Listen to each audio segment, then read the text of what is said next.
Hi all, welcome back to my YouTube channel. ಎಲ್ಲರಿಗೂ ಮಕರ ಸಂಕ್ರಾಂತಿ ಹಬ್ಬದ ಶುಭಾಶಯಗಳು. ಇವತ್ತಿನ ವಿಡಿಯೋದಲ್ಲಿ ಸಂಕ್ರಾಂತಿ ಹಬ್ಬದ ದಿನ ಮಾಡಬೇಕಾಗಿರುವಂತಹ ಇದಕ್ಕಿದವರೆ ಬೇಳೆ ಸಾಂಬಾರು ಹೇಗೆ ಮಾಡೋದು ಅಂತ ನೋಡೋಣ. ನೋಡಿ, 1.5 kg ಆಗೋಷ್ಟು ಅವರೆಕಾಯಿನ ನಾನಿಲ್ಲಿ ನೆನೆಹಾಕಿದ್ದೆ. ಈಗ ಅದನ್ನು ನಾನು ಇದಕ್ಕೆ ರೆಡಿ ಮಾಡ್ಕೊಳ್ತಾ ಇದ್ದೀನಿ ನೆಂದ ಮೇಲೆ. ಸೊ ನೋಡಿ, ತೋರಿಸ್ತಾ ಇದ್ದೀನಿ.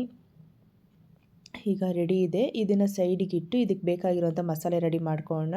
ಇಲ್ಲಿ ನಾನು ಎರಡು ದೊಡ್ಡ ಈರುಳ್ಳಿನ ಕಟ್ ಮಾಡಿ ಇಟ್ಕೊಂಡಿದ್ದೀನಿ. ಹಾಗೆ ಒಂದು ಟೊಮೊಟೊ, ಒಂದು ಹಿಡಿ ಕೊತ್ತಂಬರಿ, ಹಾಗೆ ಒಂದು ಹಿಡಿ ಪುದೀನ, ಹಾಗೆ ಅರ್ಧ ಚಿಪ್ಪಾಗುವಷ್ಟು ತೆಂಗಿನಕಾಯಿ ತುರಿ, ಹಾಗೆ 3 ಸ್ಪೂನ್ ಆಗುವಷ್ಟು ಧನಿಯಾ ಪುಡಿ, 1 ಸ್ಪೂನ್ ಆಗುವಷ್ಟು ಕಡಲೆಪಪ್ಪು, ಖಾರಕ್ಕೆ ಹಸಿಮೆಣಸಿನ್ಕಾಯಿ, ಶುಂಠಿ, ಬೆಳ್ಳುಳ್ಳಿ, ಚಕ್ಕೆ, ಲವಂಗ, ಹಾಗೆ ಮೆಣಸು.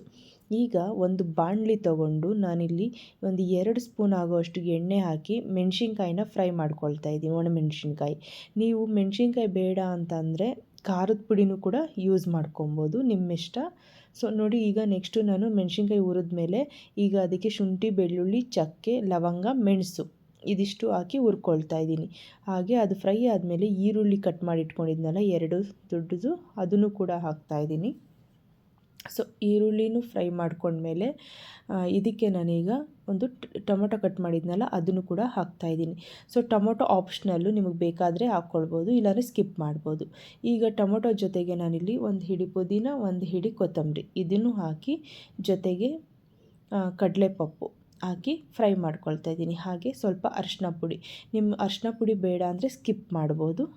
ಈಗ ಅದ್ರ ಜೊತೆಗೆ ನಾನಿಲ್ಲಿ ತೆಂಗಿನಕಾಯಿ ತುರಿ ತೊಗೊಂಡಿದ್ನಲ್ಲ ಅದನ್ನು ಕೂಡ ಆ್ಯಡ್ ಮಾಡಿ, ಅದ್ರ ಜೊತೆಗೆ ಧನಿಯಾ ಪುಡಿ ಇದಿಷ್ಟು ಹಾಕಿ ಒಂದು ಸಲ ಹಿಂಗೆ ಮಿಕ್ಸ್ ಮಾಡಿ ಇದನ್ನು ಹಾರೋದಕ್ಕೆ ಬಿಡಬೇಕು. ಅದು ಆರಿದ್ಮೇಲೆ ನೀರು ಹಾಕ್ಕೊಂಡು ಮಸಾಲೆನ ನುಣ್ಣಗೆ ಸ್ಮೂತಾಗಿ ರುಬ್ಕೊಳ್ಳಿ. ಈಗ ನೋಡಿ, ಅದು ರೆಡಿ ಇದೆ. ಅದು ಸೈಡಿಗೆ ಇಟ್ಟು ಈಗ ಒಂದು ಪ್ಯಾನ್ ಇಟ್ಕೊಂಡಿದ್ದೀನಿ. ಅದಕ್ಕೆ ಒಂದು 2 ಸ್ಪೂನ್ ಆಗುವಷ್ಟು ಎಣ್ಣೆ, ಹಾಗೆ ಸ್ವಲ್ಪ ಸಾಸಿವೆ ಸಿಡಿದ್ಮೇಲೆ ಈ ಒಗ್ಗರಣೆಗೆ ಬೇಕಾಗಿರುವಂತಹ ಈರುಳ್ಳಿ, ಹಾಗೆ ಕರ್ಬೇವಿನ ಸೊಪ್ಪು ಇದಿಷ್ಟು ಹಾಕಿ ಫ್ರೈ ಮಾಡ್ಕೊಳ್ಳಿ. ಈಗ ಅದು ಫ್ರೈ ಆದಮೇಲೆ ನಾವು ಇದ್ಕಿದ್ವಲ್ಲ ಅವರೆಬೇಳೆ, ಅದನ್ನು ಚೆನ್ನಾಗಿ ಒಂದು 2-3 ಸಲ ವಾಶ್ ಮಾಡಿ ಇದನ್ನು ನೀವು ಆ್ಯಡ್ ಮಾಡಿ.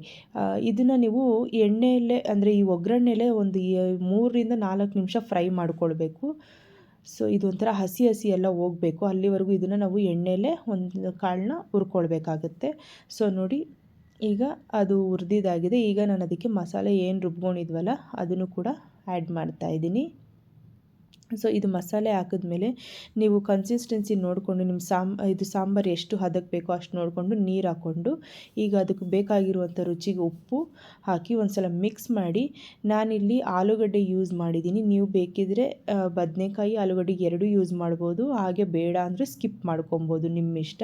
ಸೊ ನೋಡಿ, ಚೆನ್ನಾಗಿ ಸಾಂಬಾರು ಕುದಿಸಿದ್ರೆ ಸಾಂಬಾರು ರೆಡಿ ಆಯಿತು. ಇದೊಂದು 3-4 ನಿಮಿಷ ಕುದಿಸಿದ್ರೆ ಸಾಕು. ಈಗ ನೋಡಿ, ಬಿಸಿ ಬಿಸಿ ಸಾಂಬಾರು ರೆಡಿ ಆಯಿತು. ಈಗ ಬಿಸಿ